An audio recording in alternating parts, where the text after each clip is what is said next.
Hello, नमस्कार। आप सभी का एक बार फिर से स्वागत है, अभिनंदन है मॉडर्न मेडिको पॉइंट के यूट्यूब प्लेटफॉर्म पे। वीडियो बाय वीडियो हम आगे बढ़ रहे हैं और जो भी वीडियो हम बना रहे हैं कंप्लीट टॉपिक को कवर किया जा रहा है। पिछला वीडियो विटामिन बी 12 पे था, तो बी 12 के बारे में हमने सब कुछ जाना, डिजीज, डिसफंक्शन और किस तरह से बॉडी पे बी 12 काम करता है, बी 12 की कमी हो जाए तो क्या हो जाता है, सब कुछ हमने कवर करा। अल्टीमेटली हम ये कहना चाहते हैं कि जो भी टॉपिक हम ले रहे हैं उसको पूरा ही पढ़ना है, छोड़ना क्या है जी। जब पढ़ना है तो पूरा पढ़ना है, ठीक है। तो आज के टॉपिक की शुरुआत करते हैं और पहले हेडिंग लगा लेते हैं, यूरिया साइकिल। जिम्मेदारी के साथ यूरिया साइकिल। सिंपल भाषा में पहले बात समझते हैं। देखिए, हम जो प्रोटीन खाते हैं, प्रोटीन इनटेक करते हैं, वो उसका सिंपलेस्ट फॉर्म है एमाइनो एसिड। उस एमाइनो एसिड से बनता है अमोनिया।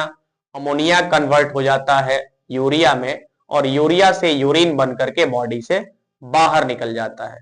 फिर हम प्रोटीन लेते हैं, फिर अमोनिया, फिर यूरिया और फिर उससे यूरिन बन के बॉडी से बाहर निकल जाना।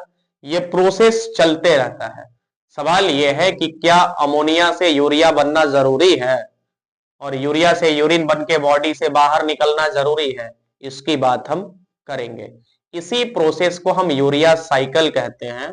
और यूरिया का बनना और फिर यूरिन बन के बॉडी से बाहर निकल जाने में कोई एक केमिकल रिएक्शन नहीं होता, कई सारे केमिकल रिएक्शंस होते हैं और set of chemical reactions take place in urea cycle, है ना।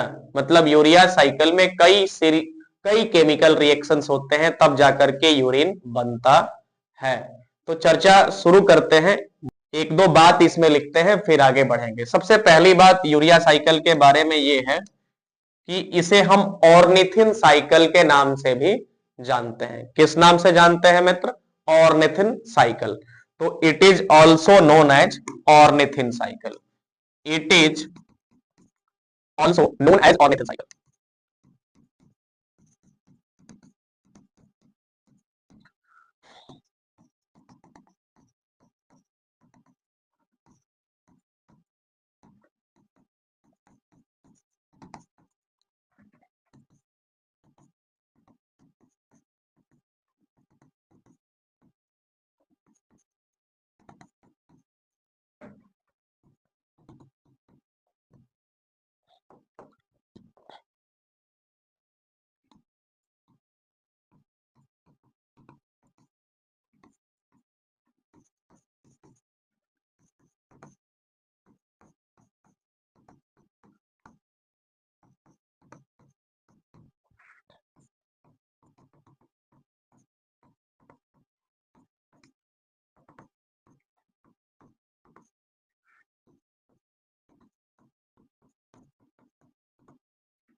थोड़ा आपको ध्यान देना होगा, तीन चार की पॉइंट्स हमने इसमें लिखे हैं, वन बाय वन करके सबको समझा रहे हैं। सबसे पहला हमने लिखा है कि it is also known as ornithine cycle. इसका मतलब यह है कि यूरिया साइकिल को हम ऑर्निथिन साइकिल के नाम से भी जानते हैं। दूसरी बात हमने लिखी है कि it is a series of chemical reactions that take place in the formation of urea. कहने का मतलब यह है कि यूरिया के बनने में कई सारे केमिकल रिएक्शंस होते हैं, तब जाकर के यूरिया का फॉर्मेशन होता है। उन सभी रिएक्शन की बात हम इसी वीडियो में करेंगे, आगे आने वाले एक दो स्लाइड में उसकी चर्चा करेंगे। तीसरा, अब यूरिया के बारे में क्या कहा गया है कि यूरिया का फॉर्मेशन क्या जरूरी है, और अगर फॉर्मेशन हो गया तो उसे बॉडी से बाहर निकालना इतना भी जरूरी काम है क्या? तो बिल्कुल जरूरी है, क्योंकि यूरिया एक तरह, पहली बात तो यह है कि प्रोटीन जब मेटाबोलाइज हो जाता है तो जो अल्टीमेट प्रोडक्ट बनता है वो है यूरिया। और ये यूरिया बहुत, मतलब एक तरह से जहरीला टॉक्सिक मटेरियल है, जिसको हर हाल में बॉडी से बाहर निकालना ही होता है। इन्हीं सभी बातों को यहां पर लिखा गया है। तो अब आइए हम थोड़ा केमिकल रिएक्शन की बात करते हैं और डीप में समझने की कोशिश करते हैं, है ना। प्रयास करते हैं कि गहराइयों तक पहुंचे। थोड़ा मैकेनिज्म की चर्चा करते हैं। मतलब ये कि आखिर ये यूरिया का फॉर्मेशन कैसे होता है, और जो हम कब से कह रहे हैं कि कई तरह के केमिकल रिएक्शंस होते हैं, तो केमिकल रिएक्शंस कौन कौन से हैं, कैसे होते हैं, खतरनाक रिएक्शन है क्या, आइए हम जानते हैं। देखिए, जैसे मान लीजिए हम कह रहे हैं, तो मान लीजिए कि आपने प्रोटीन खाया, प्रोटीन इंटेक किया। अब एक बात बताइए, ये प्रोटीन पहले अपने सिंपलेस्ट फॉर्म एमाइनो एसिड में बदल जाता है ना, कन्वर्ट हो जाता है एमाइनो एसिड्स में। अब ध्यान दीजिएगा, ये एमाइनो एसिड अल्टीमेटली कन्वर्ट होता है अमोनिया में। ठीक है, अमोनिया जो कि एक जहरीला पदार्थ है, टॉक्सिक सब्सटेंस है, और ये अमोनिया बदलता है यूरिया में।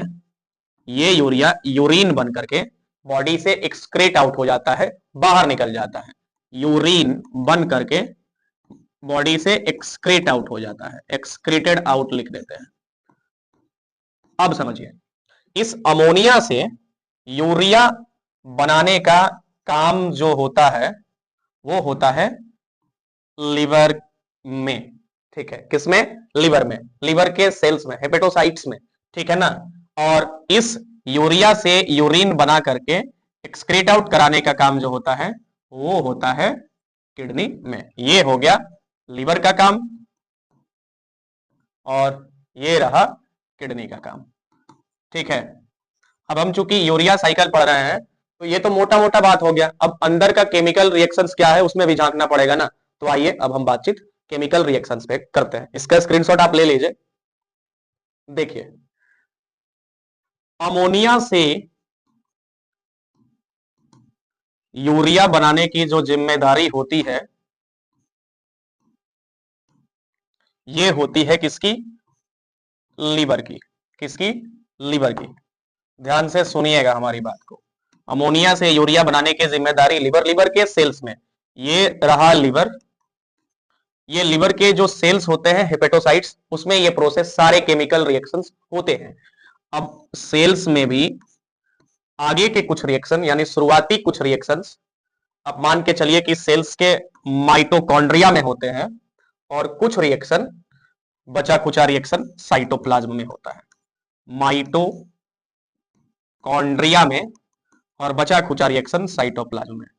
ध्यान से देखने पर, समझने पर, थोड़ा सा फील करने पर कोई बहुत बड़ा हार्ड टॉपिक नहीं है ना, याद आएगा, समझ में बिल्कुल आ जाएगा। ये रहा, मतलब अमोनिया से यूरिया बनाने का काम लिवर के सेल्स करते हैं, और कुछ रिएक्शंस, कुछ प्रोसेस सेल के माइटोकॉन्ड्रिया में होता है, और कुछ प्रोसेस साइट, जो बचा हुआ प्रोसेस है, साइटोप्लाज्म में होता है। अब वो केमिकल रिएक्शंस क्या है, आइए उस पर बातचीत करते हैं। देखिए मित्र, अमोनिया का एक मॉलिक्यूल जो अमोनिया बना हुआ है, और CO2 का एक मॉलिक्यूल। ठीक है, इसके पहले हम यूरिया साइकिल यहां पे लिख देते हैं, पढ़ देते हैं। देखिए, अमोनिया का एक मॉलिक्यूल और CO2 का एक मॉलिक्यूल मिल करके पता है क्या बनाता है, कार्बामोइल फॉस्फेट बनाता है। नाम इसका क्या है, क्या बनाता है, कार्बामोइल, नाम थोड़े टेढ़े मेढ़े आएंगे, कार्बामोइल फॉस्फेट बनाते हैं। अब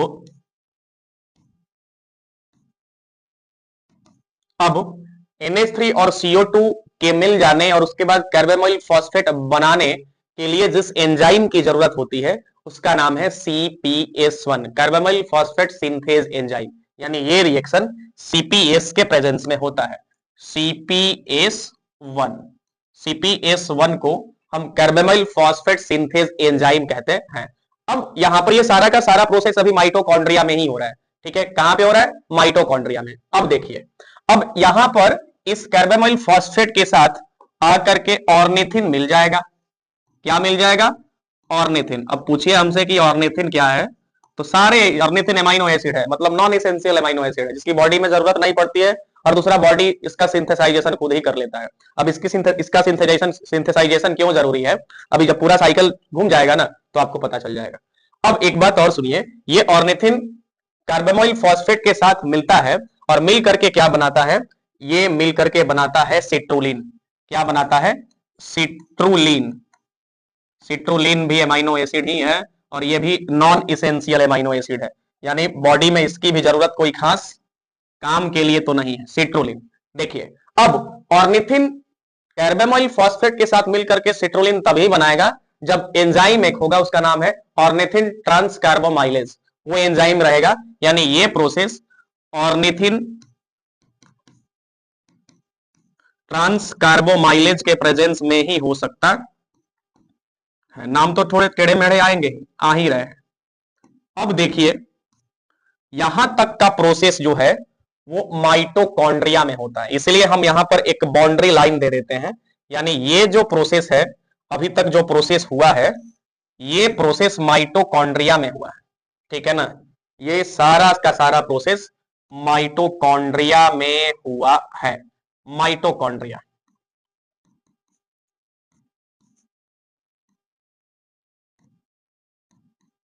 अब थोड़ा आगे देखिए, अब ये सिट्रोलिन बन गया ना, भाई माइटोकॉन्ड्रिया में रहेगा नहीं, इसको ले लिया है बेचैनी की, बाहर जाएंगे बाहर जाएंगे बाहर जाएंगे, तो माइटोकॉन्ड्रिया से निकलेगा तो साइटोप्लाज्म में जाएगा। अब ये निकल करके कहां आ जाता है, साइटोप्लाज्म में। ये पूरा यूरिया साइकिल अल्टीमेटली कैसे यूरिया बन जाता है वही आपको समझा ही रहा है, वही आपको बता ही रहा है। ये अब रहेगा नहीं और बाहर आएगा, और जैसे ही सिट्रोलिन माई साइटोप्लाज्म में आता है, एक एंजाइम यहां पर भी रहता है एस्पेरेटेट, एस्पेरेटेट, ये सिट्रोलिन के साथ मिक्स होकर के, ये सिट्रोलिन के साथ मिक्स हो जाता है और मिक्स होकर के एर्गिनोसक्सिनेट बनाता है। क्या बनाता है, एर्गिनोसक्सिनेट, एर्गिनोसक्सिनेट। अब यहां पर ध्यान दीजिएगा, NH3 और CO2 का मिल करके carbamoyl phosphate, carbamoyl phosphate synthase 1 के प्रेजेंस में बनाने के लिए 2 ATP की एनर्जी लग रही थी, यहां पर 2 ATP की एनर्जी लग रही थी, और ATP कन्वर्ट हो जा रहा था ADP में और प्लस में। यहां पर भी सिट्रोलिन माइटोकॉन्ड्रिया से जब बाहर आता है तो एस्पेरेटेट इसके साथ मिल करके एर्गिनोसक्सिनेट बनाता है, लेकिन यहां पर भी ATP की जरूरत पड़ती है, और ये ATP कन्वर्ट हो जाता है AMP में। और आपको ये सोचना है, समझना है कि जहां ATP AMP में कन्वर्ट हो रहा हो वहां पर 2 ATP की एनर्जी यूज की जाती है, यानी यहां भी 2 ATP की एनर्जी यूज की जा रही है मेरे भाई, 2 ATP की एनर्जी यहां भी यूज की जा रही है, और अभी तक 2 ATP की एनर्जी यहां भी यूज कर ली गई है। अब देखिए ये एस्पेरेटेट सिट्रोलिन के साथ मिल करके एर्गिनोसक्सिनेट बनाएगा, लेकिन इसके लिए एर्गिनोसक्सिनेट सिंथेज एंजाइम की जरूरत पड़ती है। तो शॉर्टकट में लिख रहे हैं एर्गिनोसक्सिनेट सिंथेज एंजाइम, एंजाइम। अब ये एर्गिनोसक्सिनेट जो है आगे चल के पता है एर्गिनिन में कन्वर्ट हो जाता है, किसमें, एर्गिनिन में, एर्गिनिन,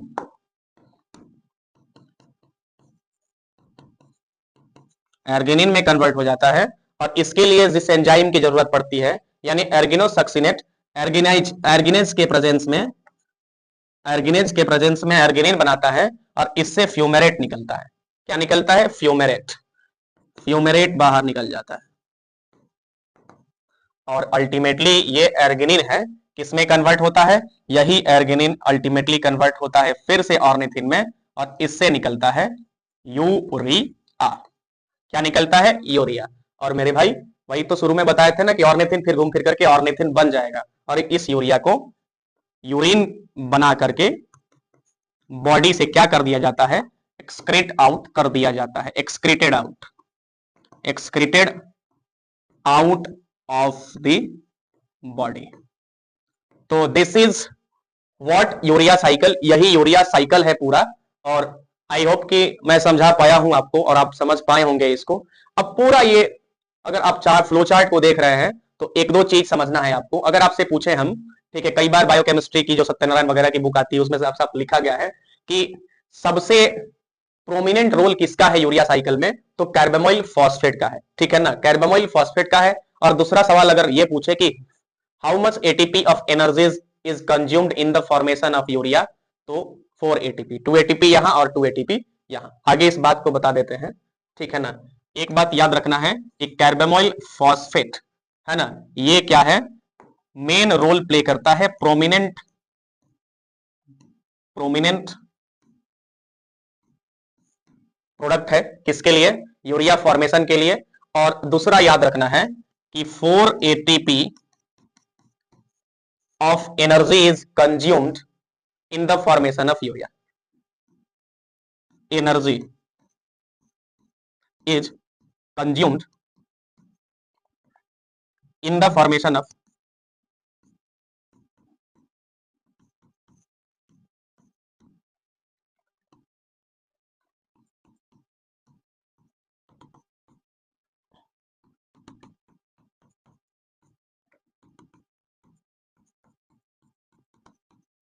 तीन चार बातें यहां पे आपको याद रख लेनी है कि सीपी जो है प्रोमिनेंट प्रोडक्ट है। कार्बामेल फॉस्फेट प्रोमिनेंट मतलब मेन रोल प्ले करता है पूरे यूरिया साइकिल में, यूरिया के फॉर्मेशन में, क्योंकि ये नहीं होता तो आगे का प्रोसेस होता ही नहीं। दूसरा 4 एटीपी की एनर्जी कंज्यूम की जाती है यूरिया के फॉर्मेशन में। और तीसरा यूरिया साइकिल एक इरिवर्सिबल प्रोसेस है। इसका मतलब यह है कि अब एक बार यूरिया बन गया तो बन गया, अब उससे फिर प्रोटीन नहीं बन सकता। ठीक है, अब थोड़ा सा एक चीज दो चीज आप समझ लीजिए। जो ये कार्बामोइल फॉस्फेट है, सीपी लिख रहे हैं, सीपी का मतलब कार्बामोइल फॉस्फेट जो है इसको एक्टिवेट करने का काम करता है ना। एपी है, इसको एक्टिवेट करने का काम करता है एन एसिटाइल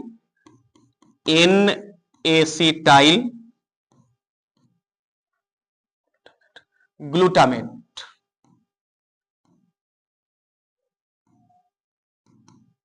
शॉर्ट में इसको NAG कहते हैं। अब देखिए सवाल यह है कि ये NAG बनता कैसे है और NAG कैसे लिवर में बढ़ता है। देखिए 1 मिनट बता रहे हैं आपको कि जैसे मान लीजिए यू जस्ट इमेजिन कि आप गए हैं किसी शादी ब्याह में, मार दावत पे दावत उड़ाए जा रहे हैं, मीट मछली मछली मांस सब कुछ, यानी कि एकदम हाई रिच प्रोटीन खा रहे हैं, हाई रिच प्रोटीन। ठीक है, जैसे मार दावत पे दावत उड़ाए जा रहे हैं तो हाई रिच प्रोटीन खाने से, ठीक है, लिवर में NAG बढ़ता है, एन एसिटाइल ग्लूटामेट बढ़ता है ना। NAG बढ़ता है ना, अगर हम हाई रिच प्रोटीन लेते हैं तो। और एक अर्जिनिन का लेवल बढ़ने पे भी, कंसेंट्रेशन बढ़ने पे भी NAG बढ़ता है। ठीक है, शॉर्टकट में यहां पे लिख दे रहा है कि अगर अर्जिनिन बढ़ता है